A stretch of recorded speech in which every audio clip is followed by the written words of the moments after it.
Coming up on Folks, we'll take a look at the reading program in Donaldsonville that's getting so much national attention. We'll also talk with Louisiana's First Lady, Patti Roemer, about her mission to fight illiteracy in Louisiana, all in today's edition of Folks.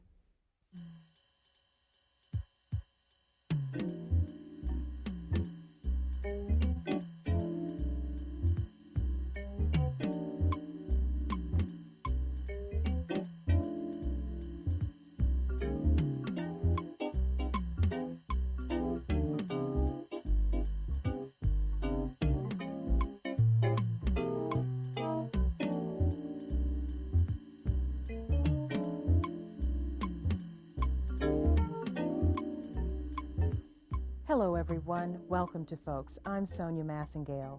1/3 of American adults are functionally illiterate, and approximately 8% of adults in Louisiana are illiterate. We're leading the nation in illiterate adults, but we are fighting illiteracy, and recently other states have been looking to Louisiana for programs that work to fight illiteracy, and that's the subject for today. Just a little elementary school in the middle of a cane field is how the principal described Donaldsonville Elementary School. But it's an elementary school that's gaining national attention for its reading program that's helping to keep some children from falling between the cracks. Today, we take a close-up look at this program, its founder, and community leaders and parents who are making it work. Just a little school in the cane fields may be a good description of the location of Donaldsonville Elementary, but it doesn't begin to describe the innovative educational activities that take place here. Under the direction of professors and researchers from Louisiana State University, this school is making headlines by involving parents in their children's education. You ever been on vacation before? You had lots of fun? Okay. The concept is simple. Get children interested in books by getting their parents to read to them, but show the parents how to read and ask questions the way the teachers do in class. This keeps the learning pattern consistent at school and at home. I simply asked the mothers. I turned on the video camera and I said, read, okay? And what I found was really quite revealing. One mother was a word caller, struggled very hard to read the page. One teenage mother in the middle of the videotape said to me, what do I do next? One mother was trying to read with two children and had a difficult time focusing the children's attention on the book. Another mother quickly read the book and said, the end. And one mother, out of frustration, spanked her child. Read to your child appears to be a simple teacher directive, but it can be a very complex task for a parent who does not read normally to their children. For many low-income parents, reading is not a literacy event, and books are not a literacy artifact in their home. A review of the research by Vukolich revealed that Read to Your Child was by far the most frequently requested parent involvement activity. Joyce Epstein found similar results. Yet classroom teachers continue to tell parents to read to their children, assuming that they have a clear understanding of what we're talking about. When I moved to LSU, I continued. This is Dr. Patricia Edwards, founder of Parents as Partners in Reading, presenting the model of her program to educators in Jackson, Mississippi. She is currently on leave from LSU while she continues her development of the reading program. Parents have always been mentioned as big supporters and possible supporters of a child's education, and people, I mean, literature is full of that, you know, but I feel that we don't need any more papers on the fact that parents are important. What we need now are some specific strategies for involving certain groups of parents. Now, some parents buy all kinds of books prior to their child being born because they're getting prepared to be a parent. But I always say this, and I mean this honestly, that when a child is born, the doctor says, congratulations, you now have a 7-pound, 5-ounce baby boy or girl. The doctor does not tell you what to do with that kid. Some kids are in excellent hands, and some kids are in terrible hands. Raising a child is very, very difficult. Parents automatically know how to feed the child, they know how to do all these other kinds of things, but growing a literate child is extremely important, and that's what we need to more focus on. Why is reading to children so important? Because it is a way of creating vocabulary and extending a child's language. If a child, in other words, the more you read, the more information you have. And the less you read, the less information you have. And children who do not read have difficulty writing too, because if you don't know, I mean, in other words, if you don't have any ideas, you can't write anything. And so reading is such a a wonderful way of opening up a world for children and just living childhood, learning about fun things. And so that's why I really encourage parents to open up that option for their children. It seems so simple. How does it work? Why does it work? I think it works when you make people buy into it. And I use the term empowerment. You have to show people how things relate to each other. One of the things that I tried to show these mothers, I was not up here for a fun and game kind of thing, that what I was going to try to show them how to do was be involved with their children in a very positive way, and that they could do it. And I showed them how to do it. And in other words, I didn't say read to your child and give them a lecture on that. I simply said, this is how we are going to do it. And I started out, and I didn't want to lose any mother. That's why I used all different kinds of books. And I think there is always a feeling of uneasiness on the part of some parents who are semi-literate or functionally literate or low literate, because they feel, oh, I can't do this, because read to your child implies you have to read words. And when they found out that we could use the little books and the wordless picture books, they thought, well, that's reading. Of course it's reading, because it focuses on the skill of labeling, pointing, describing pictures. And that's how children, initially learn how to read. They would read by pictures. When I moved to LSU, I continued my research on parent-child book reading at Donaldsonville Elementary School. I asked kindergarten and first grade teachers, what do you mean when you say read to your child? They looked at me as if to say, well, you ought to know the answer to that. And similarly, I asked parents, what do you mean? Well, what do you think the teacher means when she says read to your child? Well, I found that the teachers and the parents had different views of read to your child. And I feel that parents and teachers' views of read to your child needs to be similar.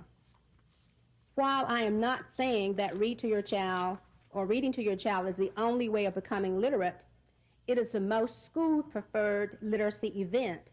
Research has shown that a proliferation of low-income children come to school with reading well below their middle-class counterparts.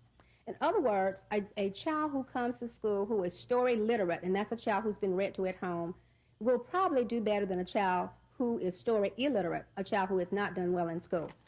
The parents meet at the school for about 2 hours a week. They talk about reading, read to each other, role play, and finally read to their children during the sessions so that they can critique themselves and each other. Even a parent who cannot read can read to a child by using pictures. The weekly sessions are relaxed and enjoyable. Regular attendance guarantees some level of success. Being there is half the battle. Originally, we had planned to have 10 parents. If we could get 10 parents, we felt like we would be getting a reasonable number to start with. The goal was to empower parents, other parents within the program, who would then be able to offer their services to other parents. So we were looking to something that would sort of begin with a small nucleus and have the rippling effect to the point that we would be reaching larger numbers. So this year we feel like we're on a roll because we have gotten 25 to 30 parents each Wednesday, and we have people called. Today 2 called and said they want to come tomorrow, but they just wanted to let us know that they did plan to stay for lunch if that was okay. So they're not only going to attend the reading program, but they're going to have lunch with their children before they return home. And this is what it's all about. The parents are actively involved in something that's going to improve their children's education. The children see their parents here, which is a positive stroke for the child. It's just, in our words, fabulous.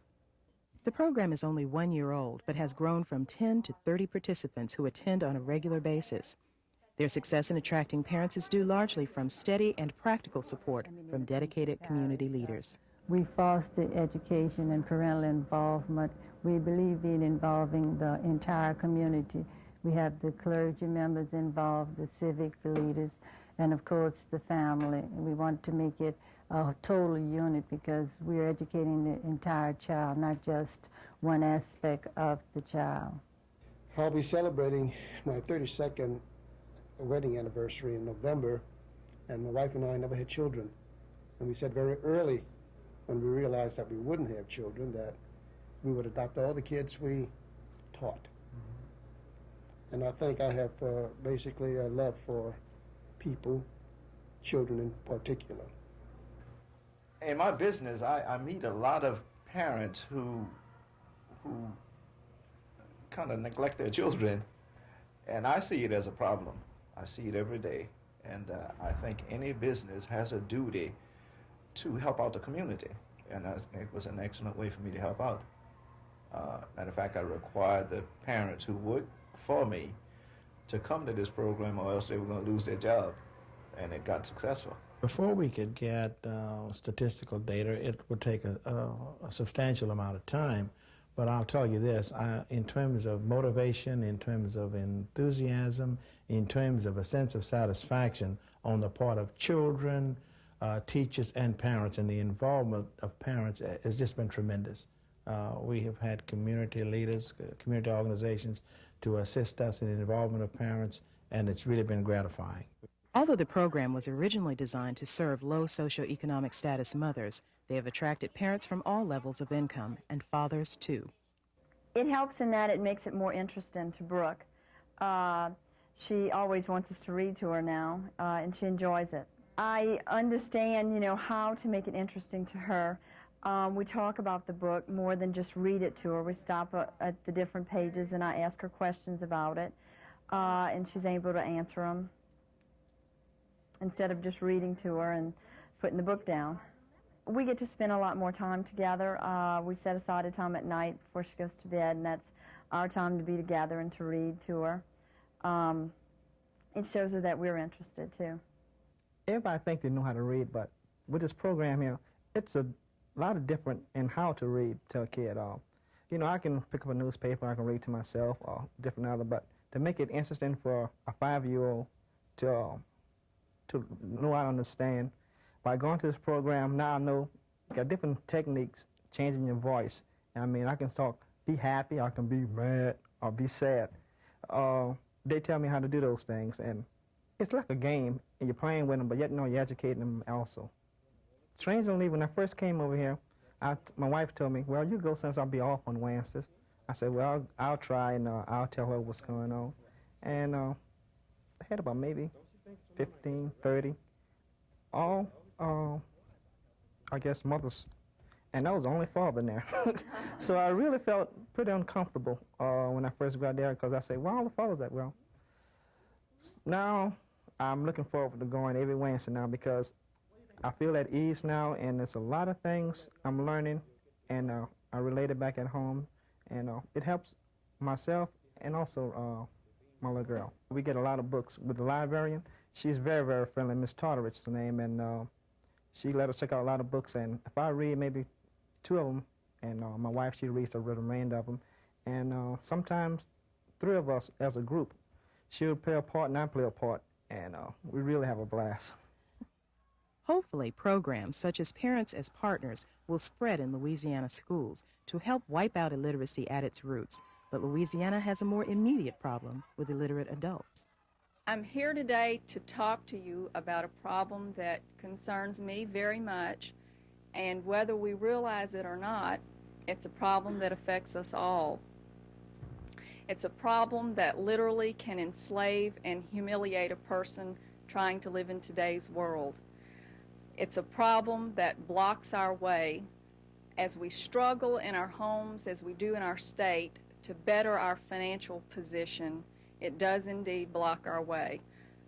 You all know that I'm speaking about the problem of illiteracy.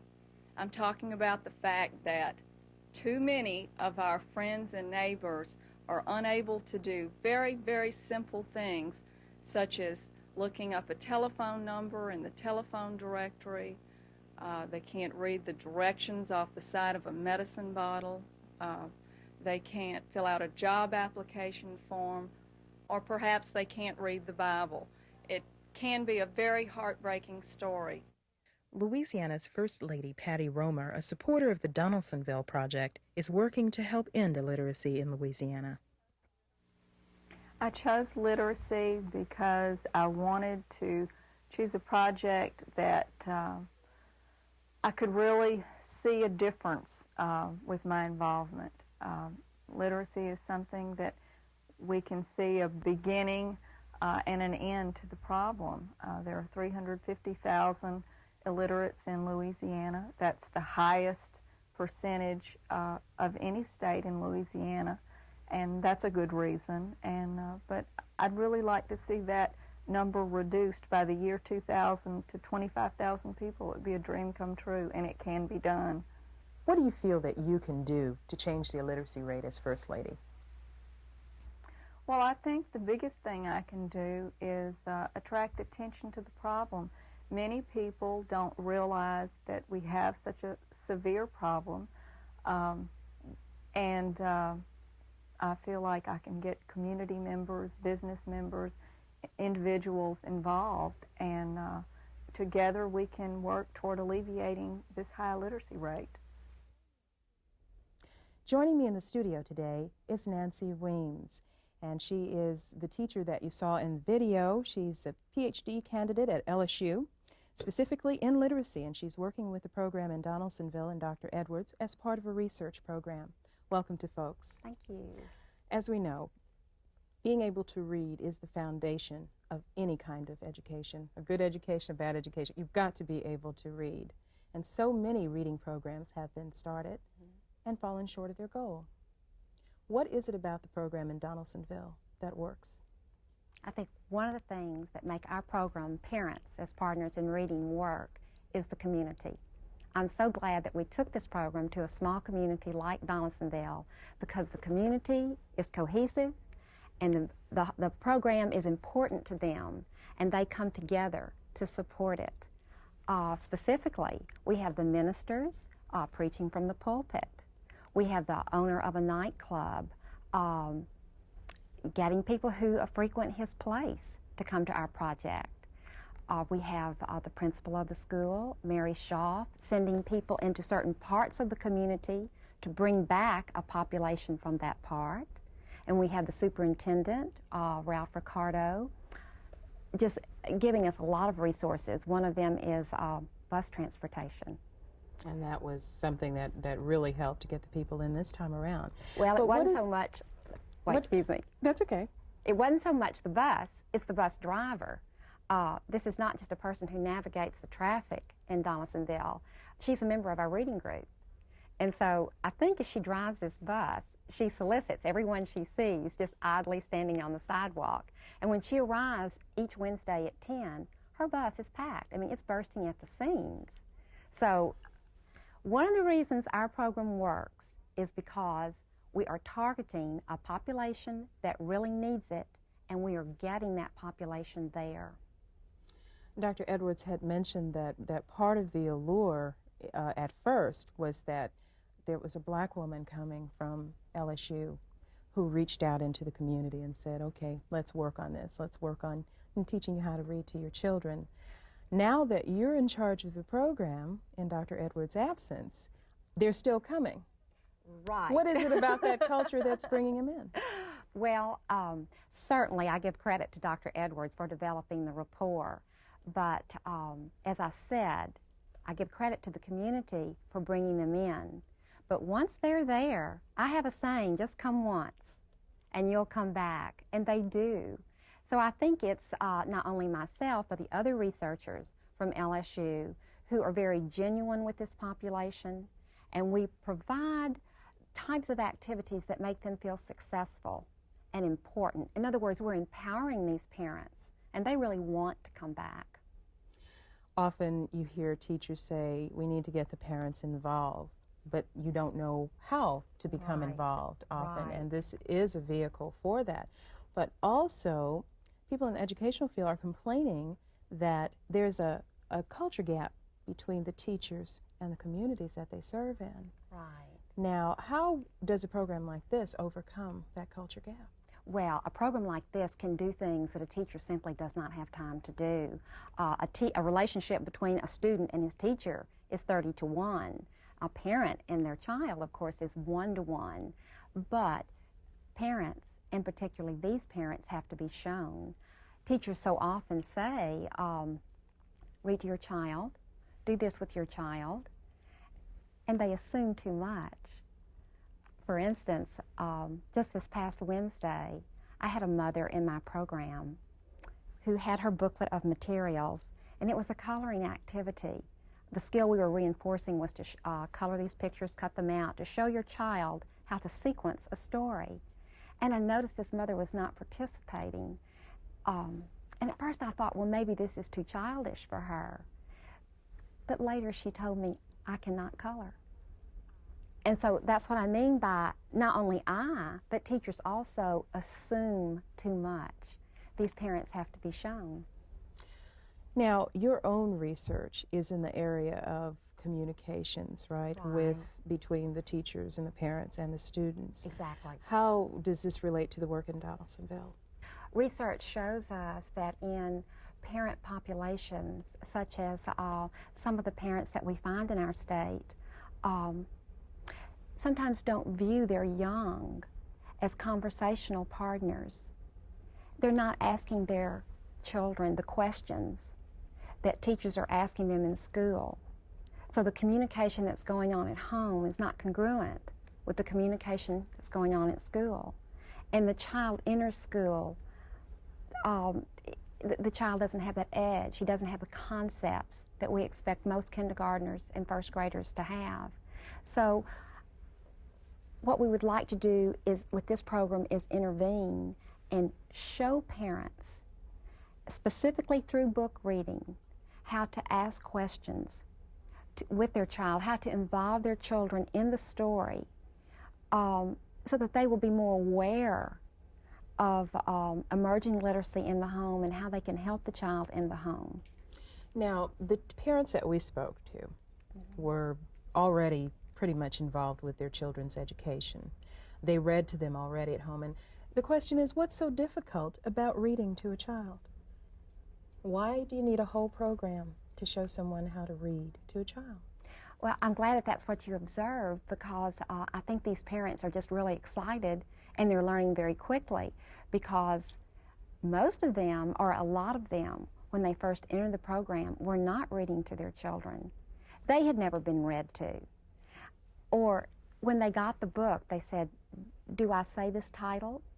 What do I do about these pictures?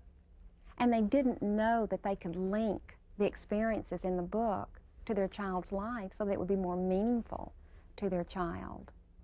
Now, just as some free advice to parents that may be watching today, what are some tips for reading to your children and fostering an interest in books? It's not enough just to take them to the library and say, go to it. Right. What can you do if you don't have a program that teaches you what questions to ask? Right, that's true. And part of our program is to help these parents to be on their own, because we realize that we can't always be there. Parents, what can they do? They can have literacy in their homes. They can have reading materials in their homes, and they can engage in literacy activities themselves. In other words, they can be literate models for their children to observe. You know, if they see Daddy often reading the newspaper or Mother making a grocery list, they will want to emulate these activities. They are curious. They will want to know what is going on. Children like to go with their parents to the library. And a parent, of course, doesn't check out a book that he or she may be interested in, but something that they think that child might be interested in. And it's so important to have good body behaviors when you're reading with your child. What does that mean? That means to hold your child close, to be comfortable with your child. Actually holding them in your lap, perhaps? To hold them in your lap, to you know, sit beside them in bed, to actually encircle the child, to let it be an inviting experience between you and the child. It's not so much an instructional program as it is just to provide a meaningful interaction between parent and child. The child feels comfortable with this, and the child will begin to seek this routinely, and he'll begin to love reading as well as the parent. You know, in Louisiana, we're always thrilled when something positive is happening that we can show to the rest of the world. What is it that people are going to get from the little reading program that started at LSU and went to the little school in Donaldsonville. How is this going to translate to other places? I think that motivation is the bottom line in the educational process, and I think that self-esteem is pivotal. And I think when you get these parents, that no matter how low you have to go, they have to experience success, and they have to experience it quickly. And then they become empowered, and they feel good about themselves, and they want to help each other, and they want to support each other. Now, just briefly, we're running out of time, but you had mentioned something before about the parents teaching each other and reaching out to each other. Could you tell us something about that? Yes, that was something that I learned myself, but often we video the parents, and they really aren't nervous about that at all. As a matter of fact, that makes them feel important. And in replaying the video, they will help each other. They enjoy teaching each other. And I've noticed that I can just sort of move out of the picture, and they can carry the program forward themselves. They support each other. They point out each other's strengths and weaknesses. They enjoy coming together, and they enjoy bringing someone new each week. And that's what makes it work, the people-to-people contact. It's new. The program is new to us, but we are so excited about the turnout and about the regular consistency of members that we are going in there with goals and analyzing it, and we think we have something very positive in this small community of Donaldsonville. Thank you very much for coming here and sharing that with us. We're out of time for today. Thank you. And that's it for today's show. Be sure to join us next week for another edition of Folks. Bye-bye.